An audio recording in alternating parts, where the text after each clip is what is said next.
ano to? Ng ating chef! Ngayon, titikman natin ang ating chicharon guys, kung gaano siya ka-crispy. Unahin natin ang ating small intestine. Ayan. Meron tayo ditong sausawan na suka na may bawang. Pwede nyo lagyan ng sili kung gusto nyo, guys. Mas masarap siya.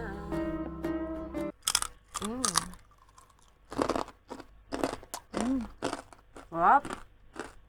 Napaka-crispy niya, guys. Super sarap. Yung big intestine natin, titikman din natin. Gano'n crispy. Tamang-tama sa pulutan, guys. Pwede din ulam.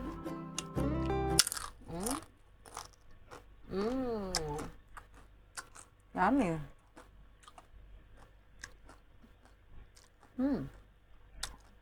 Sarap. Ngam. Tap. Ay. Yummy. Tayo mo to. Konti pala to. Hello mga dudong, mga inday! Welcome back to my channel! Ngayon, tayo gagawa ng chicharon. Nagre-ready ako ng ating tubig. Yan. Magpapakulo tayo ng tubig, guys. Yes, magpapakulo tayo. Ayan ang aking chicharon. Meron tayo dito, ano to? Intestine ng baboy. Nahugasan ko na ito ng suka at asin sa tubig. Ngayon ay magpapakulo tayo. Antayin lang natin na kumulo siya. Saka natin ilalagay ang ating pangarasa chicharon.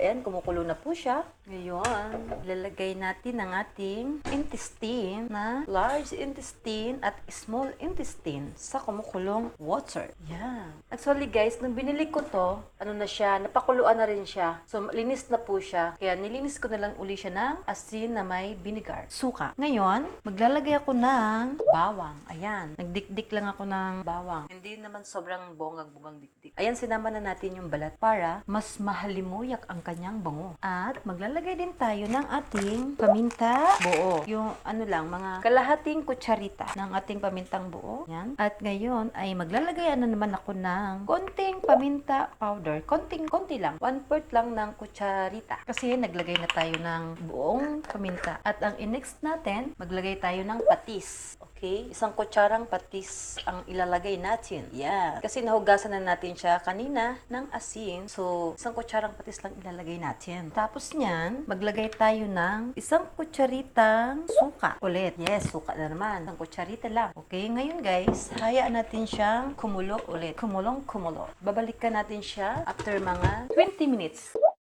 So, ayan guys, napakuluan na natin siya ng 30 minutes. Ayan. So, i-drain natin siya. At ang next step natin ay ating ilalagay na sa kawali, sa may manchika. Okay, so i-drain muna natin ang ating intestine, pork intestine, at magpapainit tayo ng bagong kawali. Ayan. Para dito natin siya piprutuin ng ating chicharon. Chicharon intestine. So, ayan guys, mainit na po ang ating kawali. So, maglagay tayo ng ating sunflower oil. Kasi yan ang meron ako dito. Ayan. So, antayin lang natin itong uminit, mainit na mainit. Tsaka natin ilalagay ang ating chicharon intestine. So, ayan guys. Ito na ang ating na-drain na intestine ng baboy. Yung napakuluan. So, hiniwa-hiwa ko na rin siya para masarap ang ating pagkagat mamaya sa ating chicharon intestine. Ayan, nahiwa-hiwa ko na siya. Ngayon, atin na siyang ipiprito dito sa ating mainit na mantika. Okay, so panoorin nyo kung paano ito tumatalsik-talsik ngayon. Ako, natatakot na. Yan na guys. Maglalagay tayo ng ating chef. So ayan guys. Ayan lang nating maluto yung ating chicharon dyan. Hanggang mag golden brown ang ating chicharon na intestine. Mamaya, pag golden brown na siya, pwede na siyang kainin. So ayan na guys. Natapos na natin ang ating chicharon intestine. Papatuyuin muna natin siya sa isang plato na may tissue. Ayan. Tarang! Okay. Ayan, natapos na natin lutuin ang ating chicharon. So, ayan po ang ating intestine chicharon. Kainan na!